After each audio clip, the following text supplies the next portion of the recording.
butuh bantuan kamu, Luna. Aku mohon demi aku. Aku nggak tahu bisa atau enggak. Aku takut nyakiti diri aku sendiri. Aku takut gagal dan aku takut kamu dan Raka kecewa. Pikir cuma kamu yang sedih, Raka. Aku juga sedih kehilangan Tiara, tapi aku gak seperti kamu mengabaikan orang lain dan terpuruk sendiri. Kenapa dari dulu aku terus terjebak oleh perjodohan dengan kamu? Apa yang akan kamu lakukan jika kamu berada di situasi seperti ini? Kisah ini berawal dari pasangan suami istri muda, bernama Raka dan Tiara, memiliki kehidupan yang sangat sempurna dan sangat berbahagia, sebelum semuanya runtuh hanya dalam hitungan detik.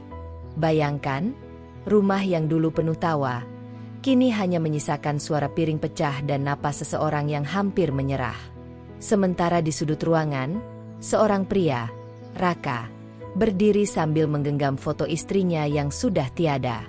"Aku nggak bisa hidup kayak gini, Tiara," bisiknya lirih. Suaranya pecah. Dan di tengah kekacauan itu, tiba-tiba terdengar suara perempuan lain. Luna, sahabat Tiara dan juga Raka yang tinggal di Amerika. "Raka, berhenti. Kamu nggak sendiri," ucap Luna dengan suara gemetar, meski ia pun berusaha untuk tetap tegar. Namun Raka menatapnya dengan mata merah dan berkata, "Kenapa kamu masih di sini? Kenapa kamu nggak pergi aja?" Kata-kata yang dilontarkan Raka sangat menyakiti hati Luna. Suasana menegang. Dua jiwa yang sama-sama hancur, saling menahan luka yang tak pernah mereka ceritakan. Dan disinilah semuanya dimulai. Saat seseorang yang tak pernah dianggap, justru menjadi satu-satunya harapan terakhir. Saat itu di sebuah kota terkenal di Indonesia, kota Jakarta. Seorang wanita cantik bernama Luna baru saja kabur dari rumah setelah pertengkaran besar dengan orang tuanya. Suara bantingan pintu masih terasa menggantung di kepalanya, bahkan ketika langkahnya sudah menjauh dari halaman. Perjodohan itu benar-benar membuat kepalanya panas. Ia tidak cocok dengan lelaki yang coba dijodohkan oleh orang tuanya itu. Namanya Raka. Raka memang pria mapan, rapi, pendiam, dan terlalu tenang untuk seseorang seperti Luna. Dunia mereka beda. Cara bicara mereka beda. Bahkan cara mereka diam pun sama sekali tidak seirama. Di tempat lain, Tiara, sahabat Luna, sedang duduk di kursi kecil depan rumahnya, memainkan rambut sambil menatap jalan. Ia tahu Luna pasti datang ke rumahnya setelah ribut besar tadi. Dan benar saja, beberapa menit kemudian Luna muncul dengan mata merah dan napas masih tersengal. "Luna, kamu kenapa lagi sih?" tanya Tiara pelan. "Aku nggak cocok sama cowok yang dijodohkan untuk aku, Tiara." Luna menjawab cepat. "Bener-bener nggak cocok. Aku nggak mau dijodohin. Makanya aku kabur." Tiara menarik napas panjang. Ia tahu Luna keras kepala, tapi ia juga tahu orang tua Luna selalu menekan. "Udah, masuk dulu. Minum. Kamu ngomongnya nanti aja pas udah tenang, oke?" Namun di saat Tiara sibuk menenangkan Luna, justru orang yang tidak mereka sangka muncul di depan pagar. Raka, pria dengan kemeja biru muda, wajah datar tapi sopan, berdiri sambil memegang ponsel. Ia jelas sedang pusing menghadapi apa yang terjadi. Dan kini, ia berdiri di depan Tiara dan Luna yang terdiam seperti patung. "Maaf, saya tadi mengikuti Luna diam-diam. Saya cuma mau pastikan Luna pulang dengan selamat," ucap Raka perlahan. Suaranya tenang, tapi ada kesan tertekan. Luna langsung mengalihkan pandangan dan masuk ke dalam rumah, meninggalkan Tiara dan Raka di luar. Tiara tersenyum canggung. "Mas Raka ya? Saya Tiara, sahabatnya Luna." "Iya." Raka mengangguk singkat. "Maaf kalau saya ganggu. Saya cuma mau bilang ke orang tuanya, biar mereka enggak cemas." Tiara bisa merasakan Raka bukan sosok yang menyebalkan. Ia hanya terjebak dalam perjodohan yang sama-sama tidak diinginkan. "Mas, boleh saya tanya sesuatu?" Tiara menatapnya pelan. "Boleh." "Mas juga enggak mau dijodohin sama Luna, ya?" Raka mengembuskan napas samar, seperti menahan sesuatu yang sudah lama dipikirkan. Jujur. Iya Tiara. Saya juga menolak perjodohan ini. Bukan karena Lunanya jelek atau gimana. Dia baik. Tapi, dunia kami beda. Tiara mengangguk. Saya ngerti. Luna juga bilang hal yang sama tadi. Keduanya terdiam sesaat. Angin sore menyapu rambut Tiara.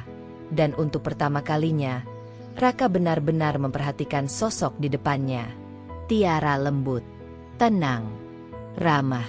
Tidak terlalu banyak bicara tapi tatapannya menenangkan.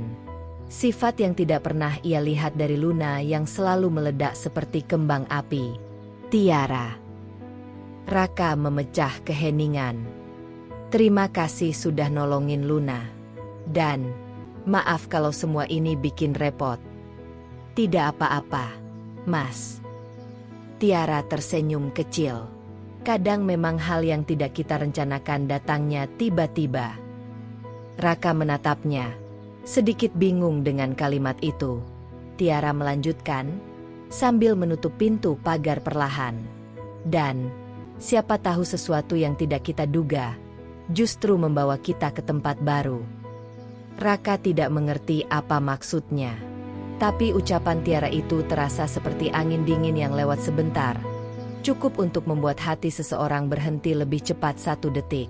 Dan sore itu, tanpa mereka sadari, sebuah pertemuan kecil sedang mengubah masa depan 3 hati sekaligus.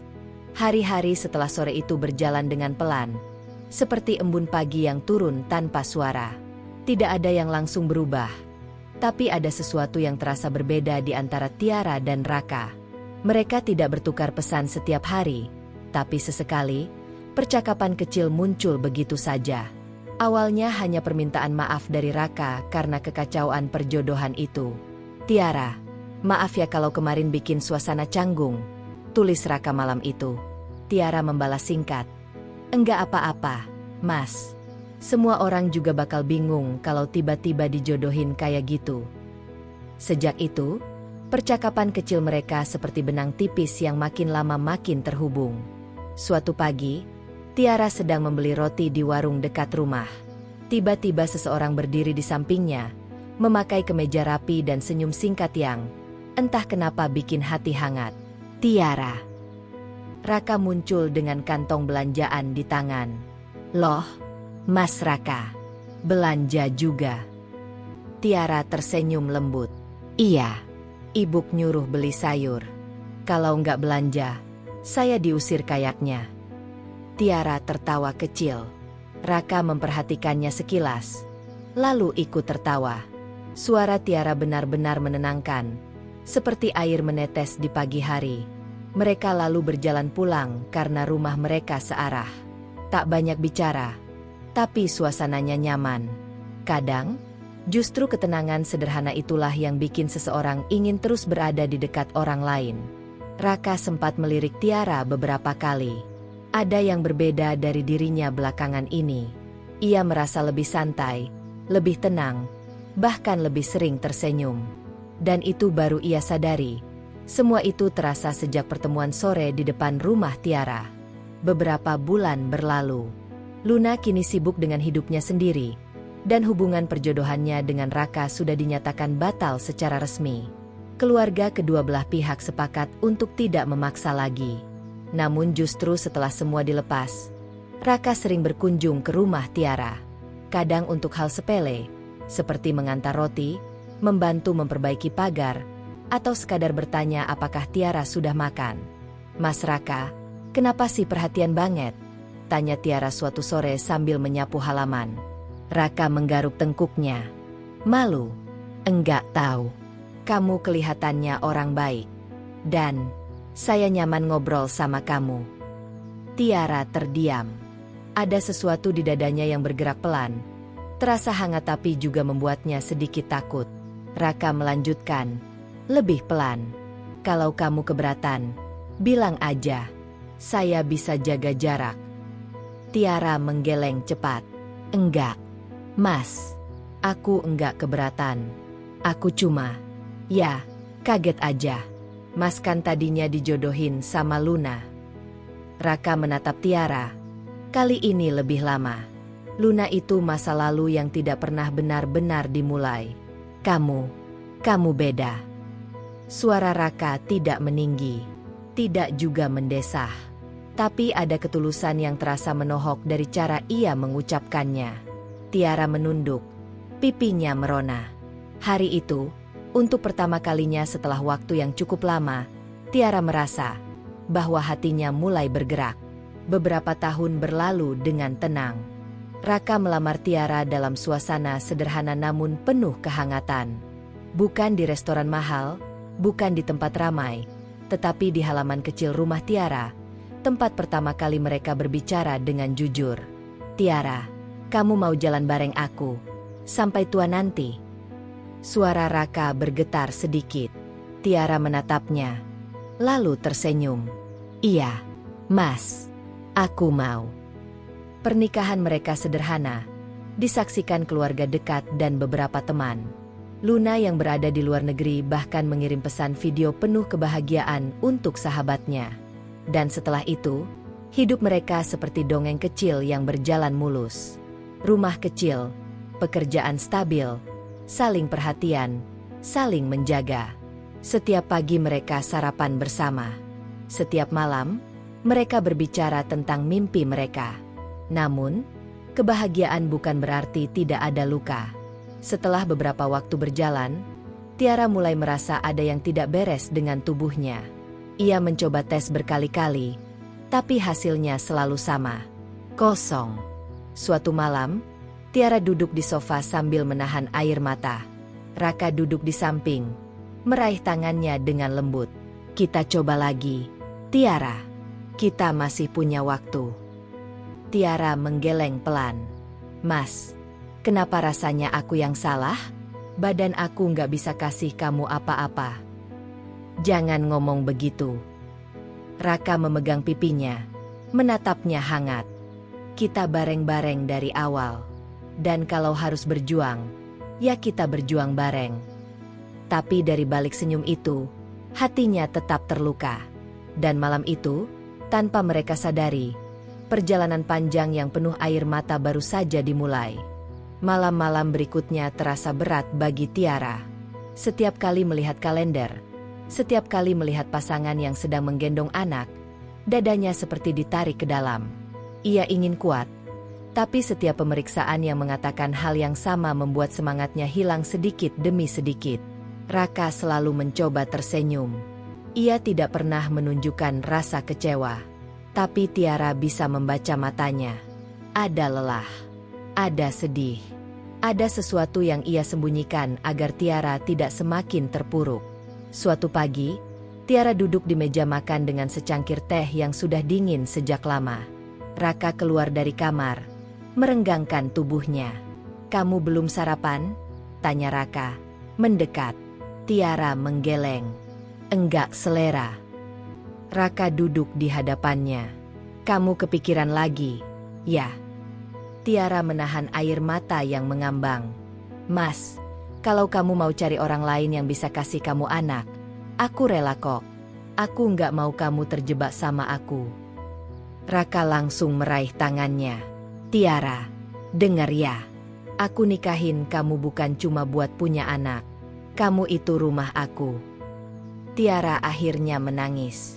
Raka memeluknya, membiarkan dirinya larut dalam seduh Tiara yang seakan menumpahkan semua rasa sakit.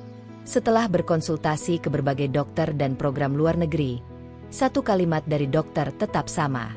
Maaf, rahim Tiara terlalu lemah. Kehamilan sangat berisiko bagi keselamatan. Tiara memejamkan mata, terasa seperti dunia menamparnya. Dalam perjalanan pulang, mobil mereka terasa sangat sepi. Hanya suara klakson dari luar jendela yang sesekali memecah kesunyian. Raka yang menyetir, berkata pelan, Tiara, ada satu pilihan lagi. Tiara menatapnya tanpa suara. Surrogate. Kalimat itu keluar begitu saja. Tiara mengerutkan kening. Orang yang ngelahirin anak kita, tapi bukan aku. Ya, kita cari orang yang bisa dipercaya, dibimbing dokter, dan aman buat semua. Tiara menunduk lama. Mas, Aku takut. Takut anak itu enggak sayang sama aku. Takut orang itu kabur. Takut nanti aku cuma jadi penonton. Raka menggenggam tangannya. Kalau kita pilih orang yang tepat, semua bisa dijaga. Malam itu, Tiara berpikir sepanjang waktu. Memikirkan harapan, ketakutan, dan kebahagiaan yang mungkin belum ia dapatkan.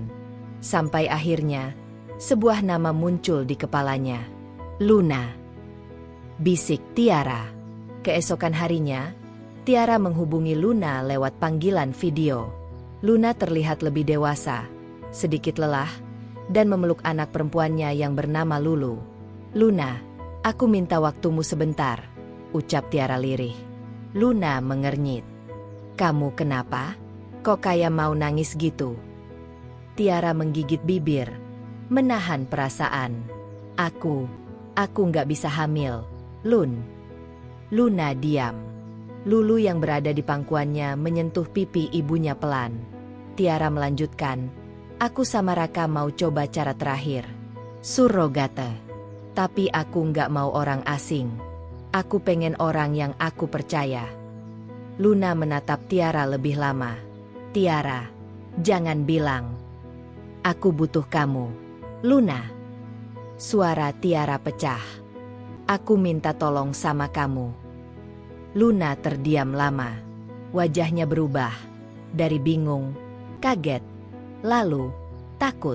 "Tiara, kamu tahu masa lalu aku. Aku dulu kabur dari rumah. Aku nggak mau balik ke Indonesia. Aku masih takut sama nyinyiran keluarga. Aku single parent. Hidupku aja udah berantakan." "Aku ngerti, Luna. Tapi kamu satu-satunya orang yang bisa aku percaya." Luna mengusap wajah, mencoba menahan getaran suaranya. "Aku nggak tahu bisa atau enggak. Aku takut nyakiti diri aku sendiri. Aku takut gagal." Tiara meneteskan air mata. "Aku nggak maksa. Tapi kalau kamu mau bantu aku, itu akan jadi hadiah terbesar dalam hidupku." Luna menunduk. Lulu tiba-tiba memeluk leher ibunya dan berkata pelan, "Mama, bantu Tante Tiara ya." Kalimat pendek dari seorang anak kecil itu seperti mematahkan dinding yang Luna bangun selama ini. Ia akhirnya mengangguk, meski suaranya bergetar. "Baik, aku coba. Demi kamu, Tiara." Tiara langsung menangis. Raka yang ada di belakang Tiara ikut menahan lega. Untuk pertama kalinya setelah sekian lama, ada cahaya kecil yang muncul di lorong gelap itu. Namun apa yang mereka tidak tahu adalah, cahaya itu nantinya akan membawa mereka ke gelap yang jauh lebih pekat. Dan malam itu, ketika Tiara memandang langit dari balkon rumahnya, ia berbisik pada dirinya sendiri, "Semoga ini keputusan yang benar." Ia tidak tahu bahwa keputusan itu akan mengubah hidup 3 keluarga sekaligus. Hari keberangkatan Luna ke Indonesia menjadi hari yang penuh campuran antara cemas dan lega. Tiara sudah menyiapkan semuanya berbulan-bulan sebelumnya. Rumah kecil dengan kamar khusus untuk Luna, jadwal pemeriksaan kandungan, bahkan sekolah sementara untuk Lulu selama mereka di Jakarta. Saat Luna dan Lulu turun dari pesawat, Tiara langsung berlari menghampiri mereka. "Luna!" Tiara memeluk sahabatnya begitu erat sampai Luna hampir kehilangan napas. Hei, aku masih butuh hidup, Tiara." Luna terkekeh. Lulu bersembunyi di balik kaki ibunya. "Tante Tiara." Tiara jongkok dan merentangkan tangan. "Sini sayang." Gadis kecil itu maju perlahan lalu memeluk Tiara dengan polosnya. Untuk sesaat, Tiara merasa seperti memeluk masa depan yang sudah lama ia impikan. Minggu-minggu berjalan dengan cepat. Pemeriksaan berjalan lancar. Dokter bilang kondisi Luna kuat dan siap menjalani prosesnya. Tiara memperhatikan Luna setiap hari, memastikan ia tidak terlalu lelah, tidak stres, dan makan tepat waktu. Raka sering antar makanan, minuman hangat, atau vitamin. "Mas, kamu repot banget sih. Aku masih bisa ngurus sendiri," ujar Luna suatu sore ketika Raka mengantar susu untuknya. Raka tersenyum kecil. "Enggak apa-apa. Kamu kan lagi bawa sesuatu yang penting banget buat keluarga kami. Tiara sangat bersemangat menyiapkan segalanya.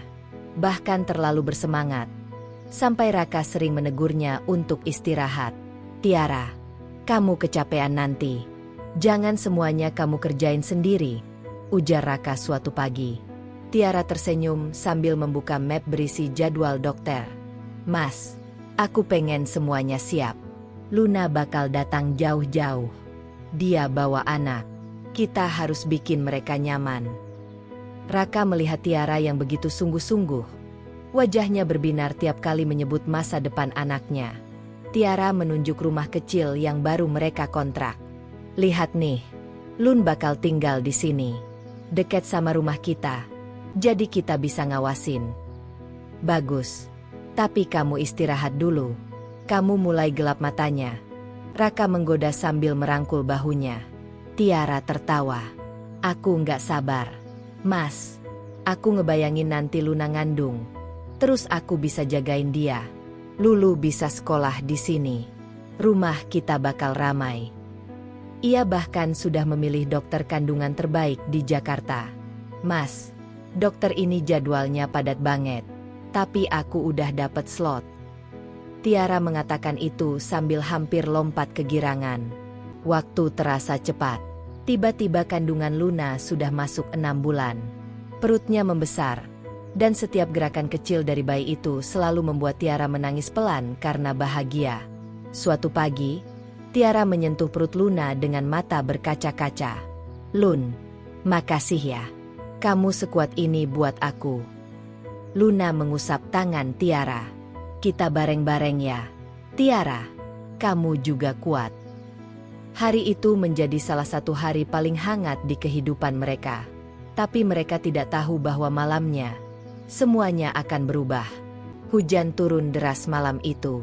Raka sedang bekerja lembur, Luna dan Lulu sudah tidur, dan Tiara keluar sebentar untuk membeli makanan yang ia ngidamkan sejak siang. Ia mengendarai mobil kecilnya pelan-pelan, sambil memutar lagu lembut. Jalanan licin, tapi Tiara terbiasa. Ia berhenti di lampu merah, menunggu. Tiba-tiba, suara klakson keras terdengar dari kanan. Bruaa, sebuah mobil besar menabrak bagian samping mobil Tiara dengan keras. Tubuh Tiara terhempas. Dunia berputar. Suara kaca pecah menghantam telinga. Dan setelah itu, semuanya gelap. Kabar itu datang cepat. Saat Raka tiba di rumah sakit, ia berlari seperti orang yang kehilangan separuh jiwanya. Dokter menghampirinya dengan wajah berat. Pak Raka, istri Anda mengalami luka cukup parah. Kami sudah melakukan yang terbaik. Tapi maaf. Raka terhuyung. Dunia seperti terlepas dari bawah kakinya. Tiara, mana Tiara? Suaranya pecah, tidak stabil. Dokter menahan bahunya. Kami tidak bisa menyelamatkan Ibu Tiara, Pak. Raka jatuh terduduk di lantai. Tangisnya menggelegar di lorong rumah sakit. Nama Tiara berulang-ulang keluar dari mulutnya, seolah menolak kalah pada kenyataan. Luna juga datang, menahan perutnya sambil gemetar. Lulu menangis di pelukan orang rumah. Tiara, jangan tinggalkan aku. Luna menangis seperti anak kecil yang kehilangan seluruh dunianya. Perawat berusaha menenangkan, tapi luka itu terlalu besar. Minggu berlalu. Rumah Raka terasa seperti bangunan kosong tanpa suara. Ia berhenti bekerja, berhenti makan, berhenti berbicara. Ia hanya duduk di sofa, memeluk barang-barang Tiara yang masih tersisa. Luna merasa bersalah setiap hari. Seandainya ia bisa menggantikan. Seandainya ia bisa mengulang waktu. Seandainya Tiara tidak pergi malam itu. Namun perutnya yang membesar mengingatkannya, ada kehidupan lain yang harus ia jaga. Janji terakhir yang diberikan Tiara. Suatu sore, Luna berdiri di depan pintu rumah Raka. Ia mengetuk pelan. Raka, buka pintunya. Aku tahu kamu dengar. Tidak ada suara. Luna mengetuk lagi, lebih keras. Raka, kamu tidak sendirian. Ada aku. Ada Lulu. Ada bayi ini. Kamu nggak boleh tenggelam gitu aja. Pintu terbuka perlahan. Raka muncul dengan mata sembab, rambut berantakan, dan wajah pucat. Aku hancur. Luna. Suaranya nyaris tidak terdengar. Aku nggak tahu gimana caranya hidup tanpa dia. Luna menahan air mata. Kita jalanin bareng-bareng. Ini juga amanah Tiara. Rak, jangan biarin dia pergi sia-sia. Raka terdiam lama. Dan malam itu, untuk pertama kalinya sejak pemakaman Tiara, ia menangis tidak sendirian. Luna ada di sana. Diam. Tapi menjadi tempat berteduh yang tidak pernah ia sangka. Apa yang mereka tidak tahu adalah, setelah tragedi ini, badai yang lebih besar sedang mendekat. Beberapa minggu setelah kepergian Tiara, rumah itu masih terasa sunyi. Raka mulai bekerja lagi, meski wajahnya terlihat kosong. Luna berusaha kuat meski perutnya semakin membesar. Ia tahu, cepat atau lambat, ia harus memilih. Tetap di sisi Raka atau kembali ke Amerika untuk menjaga dirinya dan Lulu. Sore itu, Luna datang ke rumah Raka membawa makanan. Rak, aku bawain sup. Kamu udah makan belum? Luna memegang mangkuk sambil tersenyum paksa. Raka menggeleng perlahan. Belum. Aku nggak semangat makan. Luna menghela napas. Raka, kamu harus makan. Kalau kamu jatuh sakit, siapa yang mau jagain? Kalimat itu terhenti. Mereka berdua sama-sama tahu. Kata, keluarga, masih terlalu sakit diucapkan. Raka duduk di meja makan. Luna menuangkan sup ke mangkuk dan duduk di depannya. Aku nggak tahu kalau aku bisa hidup tanpa Tiara, ucap Raka pelan. Luna menatapnya lembut. Kamu enggak hidup tanpa dia. Kamu cuma hidup dengan cara baru. Raka memejamkan mata. Aku takut cara barunya gagal juga. Luna menggenggam tangannya, sangat hati-hati agar tidak membuat batas di antara mereka kabur. Kamu enggak sendirian. Aku masih di sini. Untuk kamu. Untuk bayi ini. Untuk amanah Tiara. Perkataan itu membuat Raka menunduk lama. Ada sesuatu yang berubah di dalam dirinya, tapi ia tidak berani menyentuhnya. Beberapa hari kemudian, orang tua Raka datang tanpa pemberitahuan. Mereka mengetuk pintu keras seolah membawa kabar penting. Luna. Ibu Raka langsung memegang mulutnya saat melihat perut Luna yang sangat jelas tengah mengandung. Astaga, kamu hamil. Ibu Raka menatap dengan mata melebar. Ayah Raka ikut masuk. Rak, ini maksudnya apa? Kamu baru kehilangan istrimu. Lalu sekarang, Luna. Raka langsung bangkit berdiri. Bukan begitu, Pak. Bukan begitu, Bu. Ibu Raka mendekati Luna. Lun, kamu kan sudah janda. Suamimu meninggal. Sekarang kamu hamil anak siapa? Tolong jelasin. Luna menggigit bibir. Tubuhnya sedikit gemetar. Bu, ini bukan anak saya. Ini. Ayah Raka memotong. Kalau bukan anak kamu, terus anak siapa? Jangan bilang. Raka langsung berdiri di depan Luna, melindunginya. Ini anak Tiara. Ayah dan ibu Raka membelalakan mata, bingung sekaligus syok. Luna akhirnya berkata pelan, saya surogate, Bu. Saya mengandung bayi untuk Tiara, bukan untuk saya sendiri. Ibu Raka menahan napas. Ayah Raka mengusap wajahnya, mencoba mencerna semuanya. Kalau begitu. Ibu Raka menatap Raka. Tidak ada pilihan lain. Kalian harus menikah. Luna terbelalak. Bu, saya enggak. Raka menggeleng cepat. Bu, jangan. Saya enggak siap. Saya. Ayah Raka menatap mereka tajam. Kalau kalian tidak menikah, anak ini nanti dianggap tidak jelas statusnya. Keluarga luar akan ngomong macam-macam. Nama keluarga kita dipertaruhkan. Luna ikut meninggi suaranya. Tapi Pak, Saya dan Raka nggak punya hubungan apa-apa. Itu lebih parah, jawab Ibu Raka sambil menahan air mata. Luna, kamu satu-satunya yang bisa jaga amanah Tiara. Kalau kamu tidak menikah dengan Raka, kamu mau anak ini nanti dilabeli macem-macem. Luna menunduk. Air matanya jatuh. Semua yang ia takutkan dulu tiba-tiba datang menamparnya di hari yang sama. Raka menahan napas. Ia tidak mau memikirkan lelaki lain di posisi ini. Ia tidak mau suami orang lain menjadi ayah bagi anak Tiara. Dan itu, meski tidak ia akui, membuat dadanya panas. Ayah Raka akhirnya berkata dengan tegas, "Besok malam, keluarga Luna datang ke sini. Kita bicarakan secara resmi. Kalian harus menikah. Itu satu-satunya jalan." Raka terdiam. Luna menangis. Dan di dalam perutnya, janin kecil itu bergerak pelan, seolah menegaskan bahwa hidup mereka akan berubah mulai malam itu. Malam berikutnya, keluarga berkumpul. Suasana kaku. Tidak ada senyum, tidak ada candaan, hanya keputusan besar yang menggantung di udara. Ayah Luna bicara pertama. "Kalau ini untuk kebaikan anak yang dikandung Luna, kami setuju. Luna harus menikah." Luna menggenggam ujung roknya erat. "Ayah, aku belum siap. Aku baru kehilangan suami. Aku masih trauma." Ayahnya menepuk punggung tangan Luna. "Ini bukan tentang kamu saja, Nak. Ini tentang masa depan anak yang kamu bawa."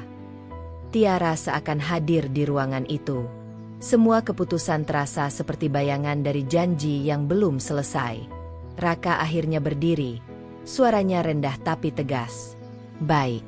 Kalau ini satu-satunya jalan, saya siap." Luna menatapnya dengan mata basah. Ia ingin berteriak. Ia ingin kabur. Ia ingin menolak takdir yang datang terlalu cepat. Tapi ia hanya bisa berbisik, "Tiara, maafkan aku." Dan malam itu, suara para orang tua menjadi saksi bahwa dua orang yang sama-sama hancur dipaksa berjalan bersama ke arah yang tidak mereka pilih.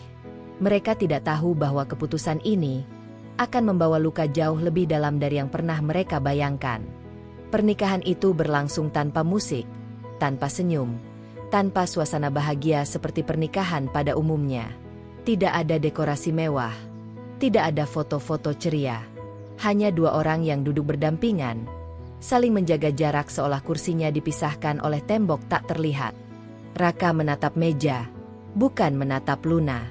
Luna menunduk sepanjang prosesi, takut mengangkat kepala karena tahu semua orang sedang memperhatikannya. Saat penghulu mengumumkan mereka sah menjadi suami istri, tidak ada tepuk tangan, hanya keheningan. Sebuah keheningan yang terlalu tebal untuk ditembus oleh doa manapun. Malam pertama pernikahan mereka bukanlah malam penuh cinta, tapi malam yang dipenuhi rasa asing. Luna duduk di tepi tempat tidur, mengusap perutnya. Lulu sudah tidur di kamar sebelah.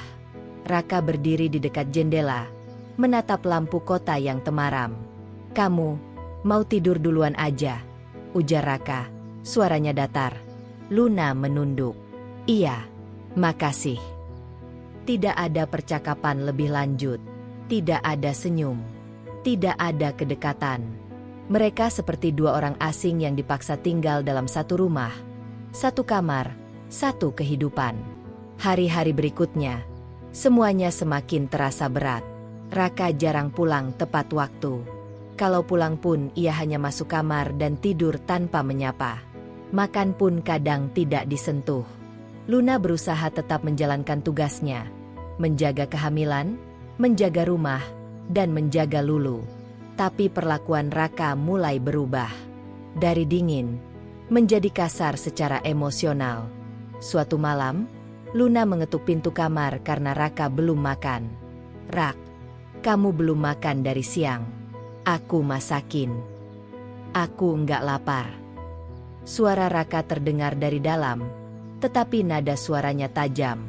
"Kalau kamu terus begini, kamu sakit nanti." Pintu terbuka keras. Raka berdiri dengan mata merah, seperti habis menangis atau marah. "Luna, kamu enggak usah sok ngurus. Kamu nggak perlu pura-pura jadi istri yang baik di depan aku. Luna terdiam. Tangannya bergetar. Aku nggak pura-pura, jawabnya lirih. Aku cuma nggak mau kamu makin jatuh. Raka menatapnya penuh luka dan kemarahan yang tertahan. Kamu tahu aku kenapa jatuh? Karena istri aku meninggal. Karena orang yang aku cintai hilang. Dan sekarang, aku harus hidup sama orang yang bahkan bukan pilihanku. Kata-kata itu seperti pukulan keras ke dada Luna. Luna memegang perutnya refleks. Aku cuma menjalankan amanah Tiara. Lalu setelah bayi ini lahir, kamu bebas kalau mau pergi, balas Raka sambil memalingkan wajah. Aku nggak tahan hidup kayak gini. Luna tidak menjawab. Ia hanya menunduk. Air matanya jatuh. Tapi ia menghapusnya cepat-cepat sebelum Raka melihat. Malam itu, Luna duduk di dapur sendirian. Lulu sudah tidur. Rumah gelap. Dan suara hujan di luar membuat suasana semakin muram. Luna berbisik pada dirinya sendiri. Aku kuat. Aku harus kuat. Demi Tiara. Tapi hatinya perlahan pecah sedikit demi sedikit. Puncaknya terjadi seminggu kemudian. Raka pulang dalam keadaan mabuk. Sesuatu yang tidak pernah ia lakukan sebelum Tiara meninggal. Luna terkejut melihatnya. Rak, kamu kenapa? Kamu minum. Kenapa? Kamu mau ceramah? Kamu mau larang aku? Raka tersenyum miring. Sarkastis. Aku cuma khawatir. Kamu lagi sedih. Jangan tambah beban diri sendiri, ujar Luna lembut. Raka mendekat dan menatap Luna dengan mata sendu namun penuh amarah terpendam. Kamu tahu nggak? Setiap kali aku lihat kamu di rumah ini, aku selalu kepikiran Tiara. Aku selalu ngerasa bersalah. Aku selalu ngerasa semuanya salah. Luna menggigit bibirnya. Kalau aku bikin kamu tambah sakit, maaf, aku. Salah aku apa coba? Raka memukul meja. Kenapa Tiara yang pergi? Kenapa bukan aku? Kenapa aku terjebak di pernikahan ini? Luna menahan air mata sekuat tenaga. Kalau kamu mau aku pergi, Raka. Tapi bukan sekarang. Aku nggak bisa pergi dalam keadaan kayak gini. Kenapa? Suara Raka meninggi. Apa yang bikin kamu harus tetap di sini? Luna akhirnya meledak. Sesuatu yang ia tahan selama ini pecah bersamaan.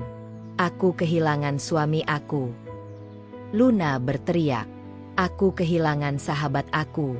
Aku ngandung anak yang bukan anak aku sendiri. Aku jauh dari rumah, jauh dari keluargaku. Dan tiap hari aku harus dengar kamu ngomong seolah aku ini masalah dalam hidup kamu. Raka terdiam. Mati kutu. Tidak menyangka Luna akan berkata seperti itu. Luna memandangnya dengan mata penuh air dan luka mendalam. Kamu pikir cuma kamu yang hancur? Aku juga hancur. Raka. Tapi aku nggak punya pilihan selain berdiri lagi. Raka tak sanggup menatap Luna. Aku pergi, ujar Luna akhirnya. Setelah bayi ini cukup kuat, aku akan pergi. Aku janji. Dan malam itu, Luna masuk ke kamar tanpa menoleh. Raka tetap berdiri di ruang tamu, membeku, tenggelam dalam kalimat-kalimat yang menghantamnya lebih keras dari apapun. Di balik pintu, Luna menangis tanpa suara. Di ruang tamu, Raka menatap kosong, untuk pertama kalinya merasa benar-benar sendirian. Dan perpisahan sudah terasa semakin dekat. Sejak malam pertengkaran itu, rumah terasa lebih sepi dari sebelumnya. Luna tidak banyak bicara, hanya fokus pada kandungannya dan pada Lulu yang semakin sering bertanya, "Mama, kenapa Tante Luna sedih terus?" Pertanyaan polos dari anak kecil itu membuat Luna harus tersenyum palsu setiap hari. "Enggak apa-apa, sayang. Tante Luna cuma capek." Tapi Raka, ia seperti bayangan. Ada, tapi kosong. Bergerak, tapi tidak benar-benar hidup. Ia mulai pulang lebih cepat untuk memastikan Luna dan Lulu aman. Tapi jaraknya tetap sama. Tidak ada percakapan berarti. Tidak ada senyum. Hanya tatapan iba sesekali, tapi masih diselimuti rasa bersalah yang menebal.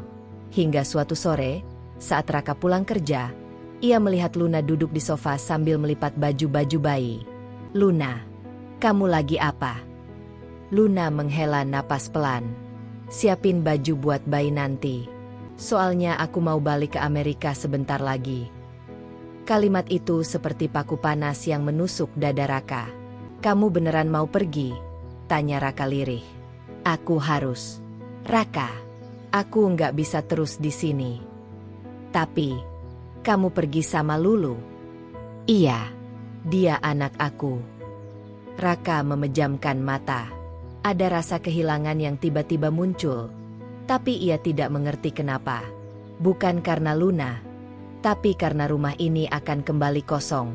"Sun, beku." Luna melanjutkan, "Aku akan tinggal sampai bayi ini lahir. Setelah itu, aku pulang." Raka membuka mulutnya, ingin berkata sesuatu, tapi tidak ada satupun kata yang berhasil keluar. Ia hanya menatap Luna yang sedang melipat baju kecil, dan hatinya sekali lagi jatuh ke dalam jurang yang tidak asing. Pagi berikutnya, Luna jatuh pingsan di dapur. Raka panik setengah mati. Luna bangun. Luna." Ia menggendong Luna ke mobil dan melaju ke rumah sakit. Lulu menangis di kursi belakang. Sesampainya di ruang IGD, Raka berteriak, "Tolong, istri saya pingsan." Dokter datang dan langsung menangani Luna. Setelah beberapa menit yang terasa seperti jam, dokter keluar dan berkata, "Ia kelelahan. Kondisi kehamilannya kuat, tapi stres bisa membahayakan. Dia butuh istirahat, dukungan, dan lingkungan yang stabil." Raka terdiam. Kata "stabil" itu terasa seperti tamparan. Saat Luna akhirnya sadar, ia melihat Raka duduk di samping ranjang, matanya merah. Tapi kali ini, bukan karena marah, melainkan karena takut.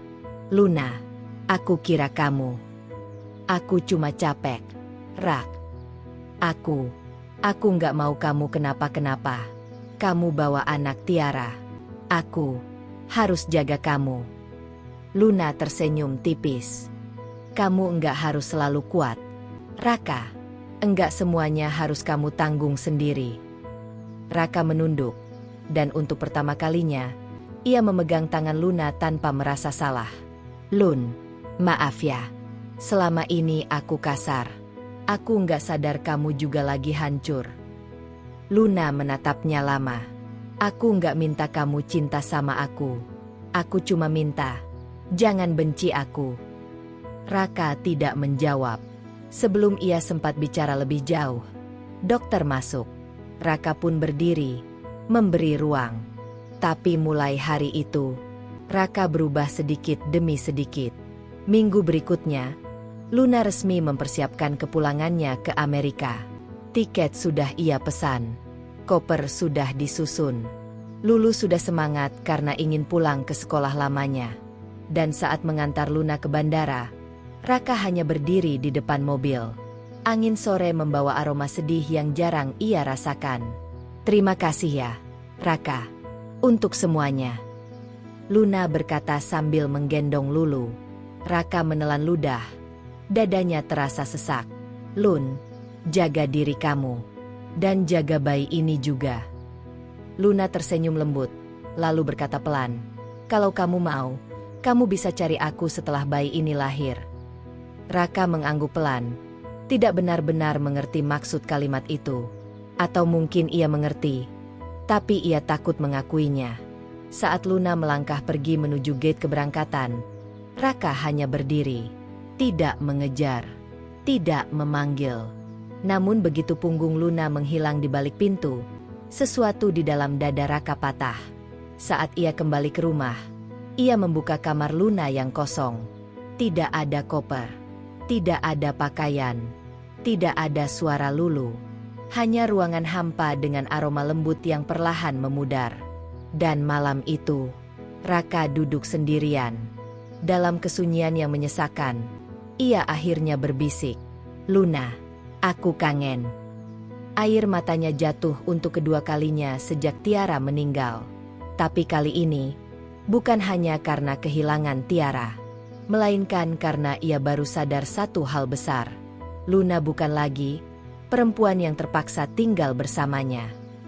Luna sudah menjadi bagian penting dari hidupnya, dan ia terlambat menyadari itu. 2 minggu kemudian, Raka membuat keputusan besar. Ia membeli tiket. Ia mengambil cuti kerja. Ia menutup pintu rumah, membawa 1 koper sederhana, dan berangkat ke Amerika. Tidak untuk liburan, tidak untuk pelarian, tapi untuk mencari seseorang yang pergi sebelum ia sempat bilang, "Jangan pergi." Perjalanan Raka baru saja dimulai. Angin musim gugur Amerika berhembus pelan ketika Raka keluar dari pintu bandara. Udara dingin menyentuh wajahnya, namun rasa gugup yang memenuhi dadanya jauh lebih menusuk daripada suhu luar. Selama perjalanan panjang tadi, ia tidak berhenti memikirkan Luna. Wajahnya, tangisnya, senyumnya yang pelan, dan bayi yang kini menjadi penghubung antara masa lalu, masa kini, dan masa depan mereka. Raka menarik napas panjang, lalu menaiki taksi. Di tangannya, ia menggenggam secari kertas bertuliskan alamat rumah Luna. Tulisan itu lusuh, sedikit pudar, tapi maknanya terlalu besar untuk diabaikan. Taksi berhenti di depan rumah sederhana dengan halaman kecil dipenuhi daun-daun kering. Raka sempat berdiri lama di depan pagar, seolah tidak yakin apakah ia benar-benar punya keberanian untuk mengetuk pintu itu. Tapi ia datang jauh-jauh bukan untuk diam di depan rumah. Dengan tangan gemetar, ia mengetuk pintu. Tok, tok, tok. Hening sejenak. Hingga akhirnya, pintu terbuka pelan. Luna muncul dengan sweater hangat, rambut sedikit berantakan, wajahnya terlihat lebih matang, dan di pelukannya ada bayi mungil dengan pipi bulat yang sedang tidur nyenyak. Lulu berdiri di sampingnya sambil membawa boneka kelinci. Raka terpaku. Seluruh dunia serasa berhenti. "Luna," ucap Raka lirih. Suaranya pecah begitu saja. Luna membeku di tempat, tidak percaya bahwa Raka benar-benar datang sejauh itu hanya untuk berdiri di depan rumahnya. "Raka, kamu ngapain di sini?" tanyanya dengan suara yang berusaha stabil, meski dadanya jelas bergetar. Aku nyari kamu, Lun." Luna menunduk, bibirnya sedikit bergetar. Ia memeluk bayi di pelukannya lebih erat, seakan membutuhkan pegangan agar dirinya tetap kuat. "Kenapa kamu nyari aku?" Raka menelan ludah, lalu mendekat 1 langkah. "Aku nyari kamu karena aku nyesel. Nyesel sama semua yang pernah aku lakuin. Sama kata-kata aku, sama sikap aku, sama cara aku nyakitin kamu." Luna menatapnya. Wajahnya tidak marah, tapi lelah. Lelah menahan semuanya sendirian. "Raka, kamu waktu itu benar-benar bikin aku jatuh. Aku takut. Aku sendirian. Aku ngandung anak orang. Aku kehilangan sahabat. Aku jauh dari rumah. Aku nggak punya apa-apa selain keberanian." Raka mengangguk, menahan air mata yang mulai menggenang. "Aku tahu. Dan itu yang bikin aku nggak bisa tidur. Luna, aku salah. Aku jahat sama kamu. Aku buta sama rasa sakit aku sendiri sampai lupa kalau kamu juga lagi berjuang." Ia kembali mendekat. Kini hanya berjarak 1 langkah dari Luna. "Aku nggak datang buat memaksa kamu balik. Enggak. Aku datang buat bilang, kalau kamu butuh waktu, aku tunggu. Kalau kamu butuh ruang, aku kasih. Tapi kalau kamu izinin, aku mau mulai semuanya dari awal." Lulu menatap Raka, lalu maju 1 langkah kecil. "Om Raka, pulang sama kami ya?" Suara lembut anak kecil itu membuat dada Raka seperti diremas. Ia berjongkok, menatap Lulu sambil tersenyum tipis. "Om mau, sayang. Tapi mama kamu izinin enggak?" Luna terdiam. Hatinya berperang antara luka lama yang belum sepenuhnya sembuh dan kehangatan baru yang perlahan muncul sejak Raka berdiri di depannya. Raka menatap Luna dengan mata berair. Lun, aku bukan minta kamu langsung percaya. Aku cuma minta kesempatan. Satu kesempatan buat nunjukin kalau aku bisa jadi orang yang lebih baik. Luna menunduk, lalu menatap bayi di pelukannya. Bayi itu bergerak kecil, menggerakkan bibir mungilnya, seolah ikut memanggil ayahnya. Aku masih sakit, Rak, ucap Luna pelan. Aku tahu. Suara Raka bergetar. Aku akan bantu sembuhin. Pelan-pelan. Bareng-bareng. Hening. Namun hening yang lembut. Bukan lagi hening yang menyakitkan. Akhirnya Luna mengangguk. Kecil. Tapi cukup untuk membuat hati Raka runtuh seketika. Aku. Izinkan kamu mulai dari awal. Raka menutup mata sejenak. Menahan air mata bahagia yang begitu besar sehingga dadanya terasa penuh. Terima kasih, Luna. Terima kasih. Beberapa minggu kemudian, mereka bertiga kembali ke Indonesia. Rumah Raka yang dulu sepi kini berubah menjadi tempat yang ramai dengan suara lulu dan tangisan bayi. Luna mulai terbiasa kembali dengan suasana rumah. Dan setiap hari Raka selalu pulang tepat waktu, membawa makanan kesukaan Lulu, atau membacakan cerita untuk bayi mereka.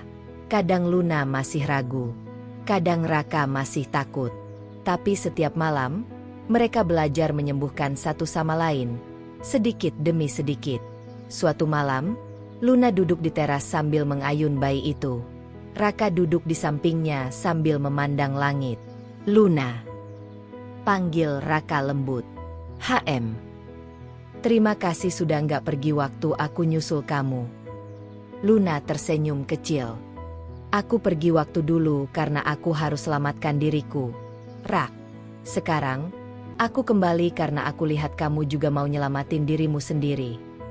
Raka menatap Luna lama, lalu berkata pelan, kamu rumah yang baru buat aku, Luna.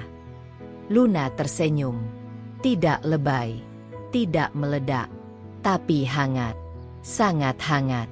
Dan malam itu, untuk pertama kalinya dalam waktu yang lama, rumah mereka terasa seperti rumah yang sesungguhnya. Rumah yang dibangun bukan dari paksaan, bukan dari luka, melainkan dari pilihan dua hati yang akhirnya berani mencintai lagi. Dan begitulah perjalanan panjang yang mengubah hidup Raka dan Luna. Dari luka yang hampir menghancurkan segalanya, sampai akhirnya mereka menemukan keberanian untuk membangun rumah baru bersama. Hidup memang tidak selalu berjalan seperti rencana, tapi selalu ada kesempatan kedua bagi hati yang mau saling memaafkan. Terima kasih sudah mendengarkan kisah ini sampai akhir. Kalau kamu suka cerita seperti ini, jangan lupa tekan like sebagai bentuk dukungan, dan subscribe supaya kamu tidak ketinggalan kisah-kisah inspirasi lainnya. Sampai jumpa di cerita berikutnya.